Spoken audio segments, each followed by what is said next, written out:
পিচের বদলে ঢালাই। প্রধানমন্ত্রীর গ্রাম সড়ক যোজনায় অনিয়মের অভিযোগে উত্তাল মাঝিগ্রাম।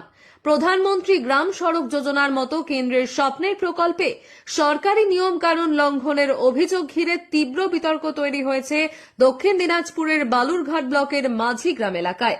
অভিযোগ, পিচের রাস্তার বদলে নিম্নমানের ঢালাই রাস্তা নির্মাণ করা হচ্ছে। এই অনিয়মের প্রতিবাদে উত্তর মাঝিগ্রাম, দক্ষিণ মাঝিগ্রাম ও সাতরাই এই তিন গ্রামের কয়েকশো মানুষ একযোগে কাজ বন্ধের ডাক দিয়েছেন।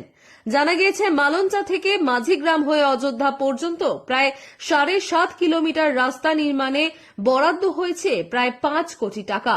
সরকারি নির্দেশিকায় স্পষ্টভাবে বলা রয়েছে, প্রধানমন্ত্রী গ্রাম সড়ক যোজনার আওতায় এই রাস্তা সম্পূর্ণ পিচের হওয়ার কথা।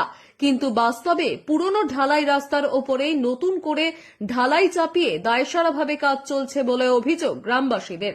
স্থানীয় বাসিন্দাদের দাবি, নির্মাণ কাজে নিম্নমানের বালি ও সামগ্রী ব্যবহার করা হচ্ছে, ফলে রাস্তা স্থায়িত্ব নিয়ে গুরুতর প্রশ্ন উঠছে।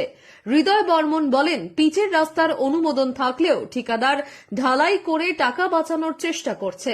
আশা সরকার ও রবীন্দ্রনাথ সরকার অভিযোগ করেন, দীর্ঘদিন কাজ চললেও প্রশাসনের পক্ষ থেকে কোনো নজরদারি নেই। এলাকাবাসীদের আরও অভিযোগ, বিষয়টি জানানো সত্ত্বেও জেলা পরিষদের পক্ষ থেকে কোনো পদক্ষেপ নেওয়া হয়নি। যদিও অভিযুক্ত ঠিকাদার সংস্থার দাবি, তারা সরকারি নির্দেশ মেনেই কাজ করছে এবং সব অভিযোগ ভিত্তিহীন। তবে গ্রামবাসীদের হুঁশিয়ারি স্পষ্ট, পিচের রাস্তা নির্মাণ না হলে কাজ বন্ধ থাকবে। দ্রুত প্রশাসনিক হস্তক্ষেপ না হলে বৃহত্তর আন্দোলনের পথে হাঁটবেন মাঝিগ্রামের মানুষ।